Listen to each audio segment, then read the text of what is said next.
के बासी, हरे वतनमा के बासी, धन धन हमारे वतनमा के बासी, धन धन हमारे वतनमा के बासी।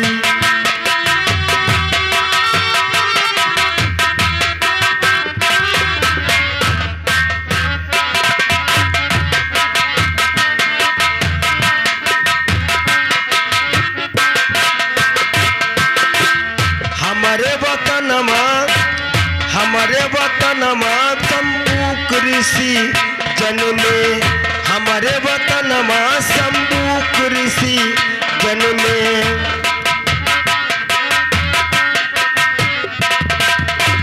हमारे वतनमा शंभू ऋषि जन्मे, हमारे रामचंद्र मुनिवर के, रामचंद्र मुनिवर के गर्दन काटी, धन धन हमारे वतनमा के बासी, धन धन हमारे वतनमा के बासी।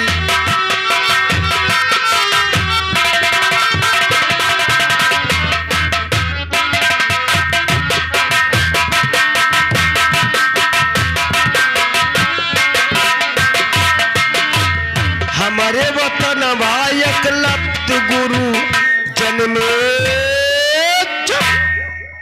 एकलव्य को आप जानते हैं, लेकिन मैं बता रहा हूं एकलव्य महाभारत की बात कर रहा हूं। गुरु द्रोणाचार्य उनके गुरु थे, लेकिन उस गुरु ने उसके साथ क्या किया सुनिएगा इस भजन के माध्यम से। हमारे वतनमा एकलव्य गुरु जन्मे,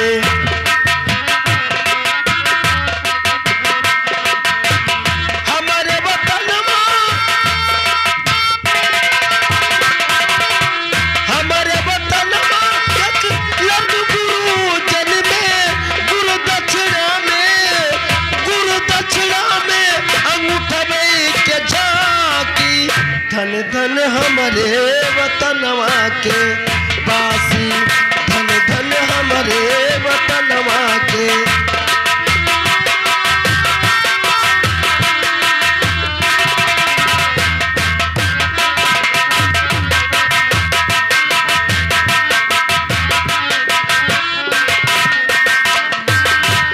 हमारे वतनमा बाबा भीमराव जन्मे, हमारे वतनमा बाबा भीमराव जन्मे।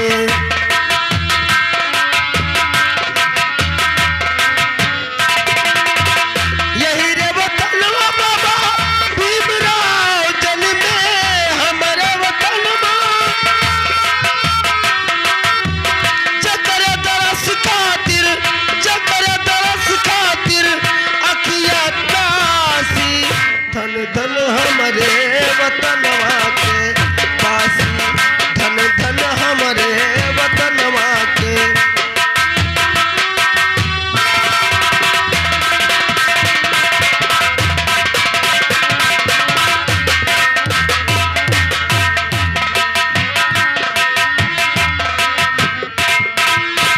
हमारे वतनमा रविदास गुरु जन्मे।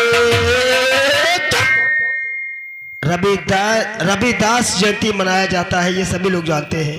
आइए, हमारे वतनमा रविदास गुरु जन्मे।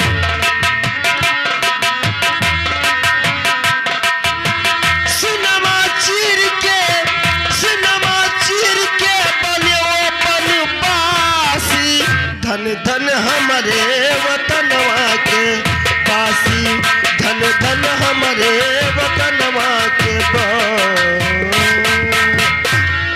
और आए भैया ये विराम ले रहा हूं। संगीत के बारे में आप ये जानकारी करें कि भाई हमारे कौन से व्यक्ति, कौन से शख्स किस रोल में आ रहे हैं।